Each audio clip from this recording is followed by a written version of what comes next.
Et comment allez-vous? Vous êtes ici pour votre petite dose d'horreur, alors c'est parti. Oh, j'ai failli refaire l'erreur de la dernière fois. La dernière fois les gars, ce qui vous a fait plus peur que les histoires de la vidéo, c'est l'intro qui était trop courte. Vous vous en êtes pas remis. Alors je sais qu'après autant de vidéos, autant d'années, on s'aime. Mais parfois, on n'est pas là pour juste discuter. Il y a des histoires qui attendent d'être racontées, merde. Alors, aujourd'hui comme d'hab, 3 histoires. Comme d'hab, j'ai essayé de trouver des mécaniques sympathiques. J'espère qu'elles vous plairont. Il y a une histoire qui se passe dans des toilettes publiques, tiens. C'est arrivé qu'une seule fois en quoi 20-30 threads d'horreur, donc je pense que c'est l'occasion d'y refaire un saut. Et pourquoi je parle comme Samuel Etienne? J'en ai aucune idée. On essaie avec Lorraine de trouver des histoires qui changent de celles que l'on a déjà racontées. Je pense qu'aujourd'hui la mission est accomplie. Est-ce qu'on est bon pour l'intro? Je sais pas combien de temps elle a duré. Est-ce que ça vous a suffi? Est-ce qu'on peut passer aux histoires? La première histoire est pas celle d'une personne mais d'un couple. Constance et Julien. C'est une histoire qui leur est arrivée en 2012 et j'espère qu'ils sont encore ensemble. Voilà, ça me ferait chaud au cœur. À l'époque, Constance a 20 ans, on est mercredi soir et elle décide d'aller au restaurant avec son petit ami. Ils décident d'aller à un restaurant qui est à moins de 5 minutes en voiture de l'appartement de Julien. C'est un restaurant qui est situé dans une ville universitaire mais qui est pas assez près du campus pour attirer beaucoup de monde. Et ce soir-là, il pleut, donc le peu d'étudiants qui auraient pu aller là-bas n'iront pas parce que pluie égale flemme. Et Constance et Julien, ça, ils en sont ravis parce qu'ils adorent les endroits calmes où il n'y a pas beaucoup de monde, voire personne. Alors ni une, ni deux, ça fait longtemps ça que vous l'avez pas entendu, ils prennent la voiture et ils y vont. Le restaurant est tout à fait normal, c'est une chaîne en plus de ça, ce qui est assez rassurant. Et ce jour-là, il y a une promo. Aujourd'hui, nous vous offrons une tarte si vous dépensez plus de 20 $. Et vous connaissez le pouvoir du marketing, même si t'en voulais pas de cette tarte, tu la prends. Ils arrivent sur place aux alentours de 21 h et ils sont pas sûrs que le service soit encore ouvert, enfin peut-être que les cuisines sont fermées. Ils demandent donc à la première serveuse qu'ils aperçoivent et elle leur répond que si, les cuisines ferment à minuit. Dans ce restaurant, il y a qu'une seule serveuse, c'est elle. Et quand elle est venue vers eux pour prendre leur commande, elle s'est présentée comme s'appelant Sally. Et à partir de là, changement d'ambiance, Constance, elle aime pas trop Sally. Et la manière dont elle a dit son nom donne l'impression à Constance qu'elle a menti sur son nom. Bon, quand bien même elle a menti, on s'en fout, c'est une serveuse, si elle a pas envie de te donner son vrai nom, quel est le problème? Bref, les minutes passent, Julien et Constance discutent tranquillement, et Constance est quand même un peu sur ses gardes. Peu de temps après, Sally vient leur donner leur plat, et là elle va faire un peu la discussion, Sally. Oh, je vous ai jamais vu avant, vous êtes nouveau? Vous venez du campus qui est pas loin d'ici? Alors faut comprendre qu'en France, c'est plutôt rare qu'un serveur ou une serveuse tape à ce point la discussion, mais aux États-Unis, dans leur culture, ils ont le pourboire, et ça peut représenter à la fin du mois un énorme pourcentage des revenus des serveurs, voire la part principale de leurs revenus. Donc du coup, il y a plein de serveurs et serveuses qui vont discuter plus que la normale pour essayer de créer du lien dans le but d'obtenir un pourboire quand tu pars. En plus, ce soir-là, il n'y a pas d'autres clients, il n'y a pas d'autres serveurs, elle est seule en salle, elle doit probablement bien se faire chier, c'est pour ça qu'elle veut discuter un peu. Constance et Julien finissent leur plat tranquillement, et devinez quoi? Ils ont accès à la tarte gratuite! Sally prend donc leur commande de tarte gratuite, et puis elle leur dit: ce soir, il pleut énormément. C'est très dangereux de conduire avec un temps pareil. Si j'étais vous, je resterais un peu plus longtemps ici. Évidemment, Constance n'aime pas trop ça. Depuis le début, elle a un feeling bizarre avec Sally. Et que Sally veuille les retenir ici, c'est pas normal à ses yeux. Bref, quelques minutes plus tard, Sally leur amène 2 parts de tarte. Alors, mauvaise surprise, d'après Constance, la tarte a un goût ignoble. Constance en prend quand même quelques bouchées, elle sait même pas pourquoi. Moi, j'aimerais lui dire que c'est parce que la tarte est gratuite, donc forcément, t'as envie de taper dedans. Et puis, en tournant la tête, elle croise le regard de la serveuse qui est située à l'arrière du restaurant, aux côtés d'un homme. Et ces 2 personnes, en se rendant compte que Constance les regarde, arrêtent de la fixer et rentrent dans la cuisine. Et c'est là que Constance se dit: soit je suis en train de faire le plus gros coup de paranoïa de toute ma vie, soit il se passe vraiment un truc bizarre dans ce restaurant, et j'ai un putain d'instinct, et il faut que je me casse maintenant. Et c'est ce qu'elle va faire. Elle regarde Julien et elle lui dit: on part maintenant. Julien, gros beau gosse, en voyant que Constance elle est en full stress, il pose aucune question. Il se lève, il met un billet de 50 $ sur la table, prend Constance par le bras et ils partent. Ils arrivent dans leur voiture, ils démarrent, ils commencent à prendre la route. Et plus le temps passe, plus ils se mettent à rigoler de la situation en se disant: putain, on a réagi de manière très excessive là. On est peut-être un peu tendu en ce moment. Peut-être que le mec à côté de Sally nous regardait mal parce que c'est le cuistot et qu'il était saoulé de devoir rester au restaurant à cause de seulement 2 clients. Et peut-être qu'elle a juste tout donné pour avoir un pourboire et qu'elle était pas méchante du tout. Bref, les deux sont un peu cons d'avoir jugé si vite les 2 personnes sans se dire que peut-être les apparences sont trompeuses et que peut-être qu'au fond ils se faisaient des idées. Et là,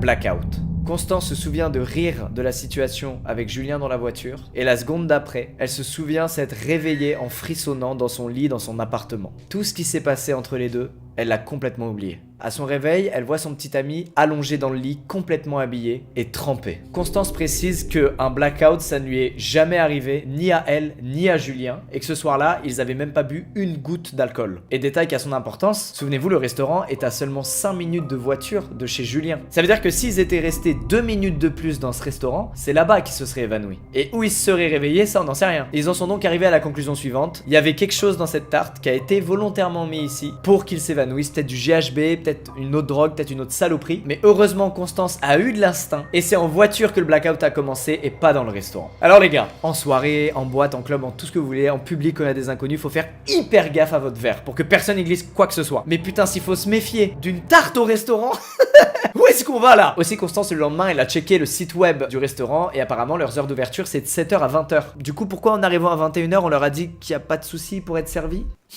Il est temps de passer à la deuxième histoire. La deuxième histoire, c'est celle de Maddie. Maddie, elle vit dans le Nebraska et elle adore se retrouver seule dans sa voiture avec juste la nature autour d'elle. Personne sur la route. D'ailleurs, pour éviter qu'il y ait des gens sur la route, elle fait souvent des trajets de nuit. Et depuis 4-5 ans, elle a eu zéro problème. Sauf la nuit passée. Ce soir-là, elle est chez elle avec son mec. Ça va pas trop dans sa tête à Maddie. Elle repense à X problèmes dont elle veut pas parler. Et elle explique à son copain qu'elle va faire un peu de route pour s'aérer l'esprit. Elle va d'abord faire le tour de sa ville pendant une trentaine de minutes. Et puis elle décide d'emprunter une autoroute plus au nord et qui est plutôt sombre et sinueuse. Elle est donc sur cette autoroute à 120 km/h. Elle fait attention dans les virages à potentiellement un cerf qui traverserait la route. Elle observe l'obscurité autour d'elle, les champs de maïs, les arbres sans feuilles. On est vraiment au début d'un film d'horreur et elle se fait elle-même cette réflexion dans la voiture. On est aux alentours de 23h et à 10 minutes de Maddie, il y a un rond-point qu'elle compte utiliser pour faire demi-tour et prendre l'autoroute dans l'autre sens direction chez elle. Maddie emprunte la sortie et là elle aperçoit au loin un véhicule avec ses warnings allumés. Et ce véhicule est incliné entre la chaussée et la route comme s'il avait dû s'arrêter dans la précipitation. Et à côté de la chaussée, on est sur une forêt, donc des arbres, des arbustes, etc. En se rapprochant, elle voit que la portière côté conducteur est grande ouverte et en ralentissant, elle aperçoit à l'intérieur de la portière ce qui ressemble fortement à du sang. Elle regarde aux alentours et il n'y a aucune autre voiture ou aucune autre personne. Elle est seule. Elle a un très bon réflexe, elle prend son téléphone, elle regarde si elle a du réseau pour contacter les secours, mais il y a rien. C'est une situation de merde. Elle est donc très méfiante, mais il y a quand même une petite partie d'elle qui se dit là, il y a quand même quelqu'un qui a peut-être eu un accident, qui est peut-être vraiment dans la merde et il a besoin de mon aide. Maddie décide donc de s'arrêter à côté de la voiture immobilisée et de baisser sa vitre côté passager. Et elle demande s'il y a quelqu'un et si tout va bien. Aucune réponse. Elle se dit que peut-être que la personne s'est évanouie un peu plus loin, mais que quoi qu'il en soit, elle ne doit pas sortir de sa voiture, qui est sa seule protection. Elle se dit alors que tout ce qu'elle peut faire, c'est de remanifester sa présence, et s'il n'y a pas de réponse, elle ira plus loin avec sa voiture, là où il y a du réseau pour appeler les secours et donner la position de la voiture immobilisée. Écoutez-moi bien, elle est méga smart. C'est vraiment ouf. Après un long silence, les buissons à côté de la voiture remuent. Elle distingue une silhouette entre les arbres, et une voix grave lui répond « Oui ».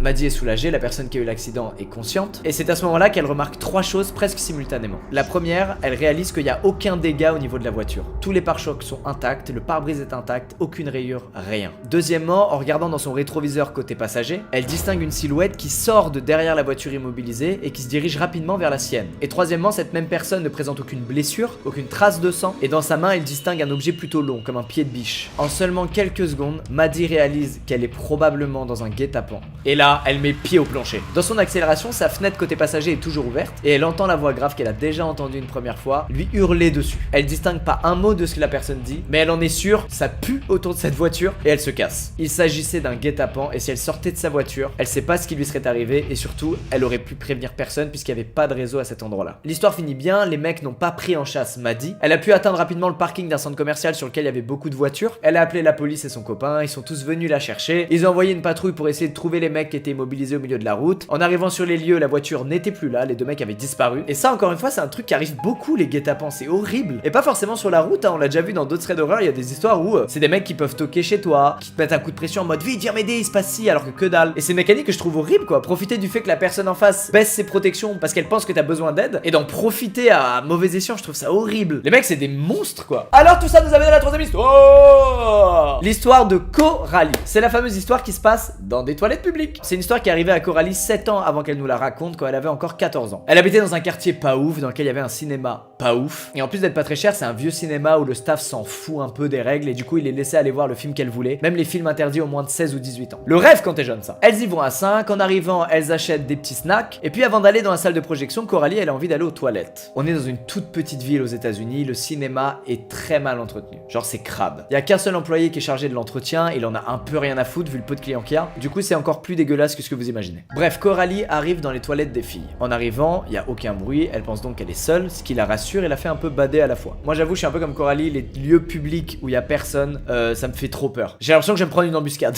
Coralie instinctivement, elle veut aller dans la cabine la plus proche de la porte d'entrée des toilettes, mais en poussant la porte, elle voit que c'est vraiment dégueu, elle aperçoit ce qui semble être du sang de règles. Du coup, elle se dit bon, un peu abusé là, je vais aller voir l'autre cabine. Elle l'ouvre et bingo, c'est moins crade qu'avant, donc elle se pose dans celle-ci. Et c'est là que commence le calvaire. Coralie, elle entend quelqu'un rire. Peut-être quelqu'un qui est dans l'une des 4 cabines un peu plus loin et qu'elle avait pas entendu avant. Mais quand même, c'est plutôt rare d'entendre des gens se taper des barres dans les toilettes publiques. Du coup, elle est un peu dans le mal. De nouveau, elle entend un rire, mais cette fois, c'est pas un rire, c'est vraiment une grosse barre. Coralie, elle est toujours sur les toilettes et elle se dit « Je veux devenir invisible ». Je pense comme ce serait le cas pour nous tous. Et là, Coralie entend la porte de la cabine en face de la sienne s'ouvrir. Et puis, plus rien.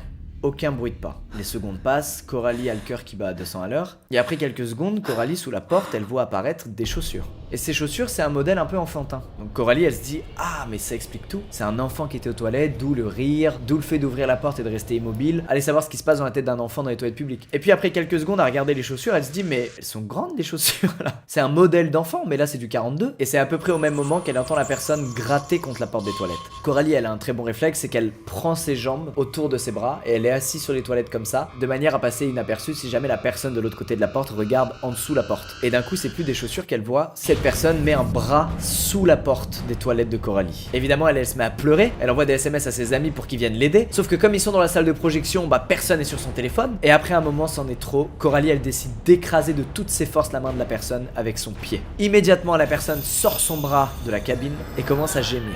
Coralie est tétanisée et la personne est toujours juste en face de sa cabine, elle peut pas sortir. Peu à peu, le gémissement s'estompe et le silence revient dans les toilettes. Long silence rompu par un Ouvre cette putain de porte! Coralie hurle. Elle hurle et pendant qu'elle hurle, la personne de l'autre côté de la porte dit plein de trucs. Et d'un coup, la personne arrête de parler. Coralie arrête d'hurler. Et elle va rester 15 minutes ici seule en boule sur ses toilettes, sans ouvrir la porte par peur que la personne soit encore de l'autre côté à l'attendre. 15 minutes plus tard, elle entend la porte des toilettes s'ouvrir. Et là, elle se dit, bon bah, soit c'est la personne qui était là qui vient de partir, soit c'est quelqu'un qui vient de rentrer et qui va pouvoir m'aider. Elle ouvre donc le verrou de sa cabine et soulagement, il n'y a plus personne dans les toilettes. Et la personne qui vient d'ouvrir la porte des toilettes, c'est la fille de l'accueil du cinéma qui s'est ramenée parce qu'elle a vu Coralie rentrer aux toilettes il y a 20 minutes mais pas sortir. Et donc elle est venue voir si tout allait bien. Le manager est arrivé sur les lieux, il a inspecté chaque cabine, il a rien trouvé. Aucune trace de la vieille dame qui était là plus tôt. Et donc ils ont rien pu faire pour Coralie à part lui dire est-ce que t'es sûr que c'est vraiment arrivé ce que tu racontes parce qu'on a trouvé personne. Bref, la vieille dame des toilettes, j'espère ne jamais te croiser. De toute façon ça risque pas de m'arriver, moi je vais jamais dans des toilettes où il y a le truc sous la porte là.